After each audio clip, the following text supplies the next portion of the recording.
أما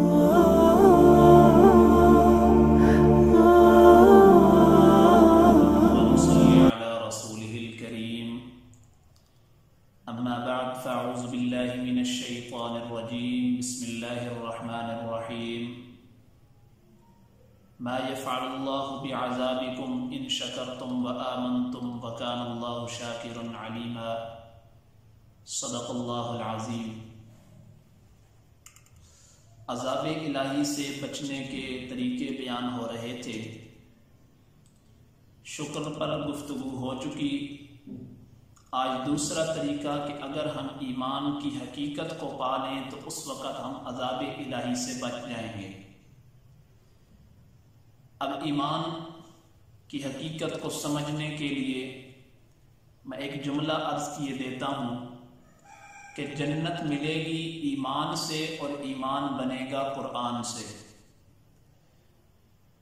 جب انسان کلمہ طیبہ لا الہ الا اللہ محمد رسول اللہ زبان سے اور دل سے اس کا اقرار کر لیتا ہے، اس وقت وہ دائرہ اسلام میں داخل ہو جاتا ہے۔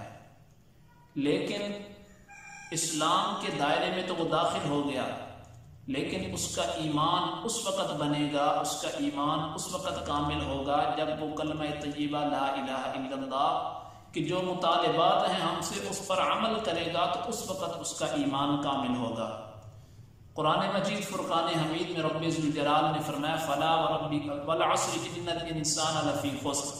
اللہ نے زمانے کی قسم اٹھا کر فرمایا سارے کے سارے انسان گھاٹے میں ہیں، الا الذین آمنوا، صرف یہ نہیں فرمایا مگر وہ لوگ جو ایمان لائے، بلکہ آگے ایک شرط لگائی وعملوا الصالحات، اعمال صالحہ بھی کیے، وتواصوا بالحق، آپس میں ایک دوسرے کو حق کی تلقین کرتے ہیں اور آپس میں ایک دوسرے کو صبر کی تلقین کرتے ہیں۔ حقیقت میں یہ انسان کامیاب ہے۔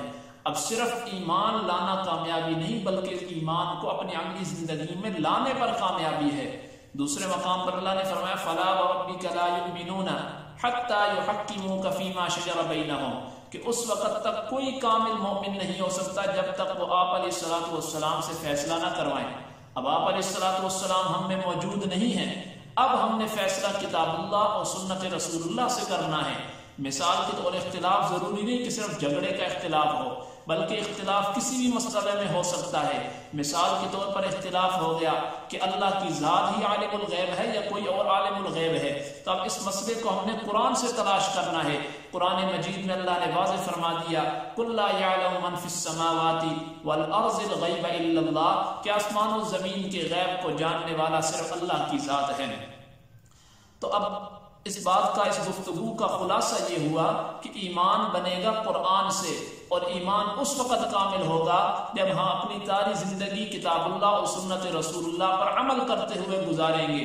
ایمان اس وقت کامل ہوگا جب ہم قرآن کی تعلیمات اور پیغمبر علیہ الصلوۃ والسلام کی سیرت کو اپنائیں گے، اس وقت ہمارا ایمان کامل ہوگا۔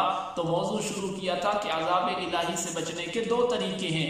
پہلی ہے اگر ہم اللہ کی نعمتوں کا شکر ادا کریں، اور دوسرے نمبر پر ہے کہ اگر ہم ایمان کی حقیقت کو پہچان لیں، اور ایمان کی حقیقت اس وقت سمجھ آئے گی، ایمان اس وقت کامل ہوگا جب ہم کتاب اللہ اور سنت رسول اللہ کو اپنی عملی زندگی میں لانے کی کوشش کریں گے۔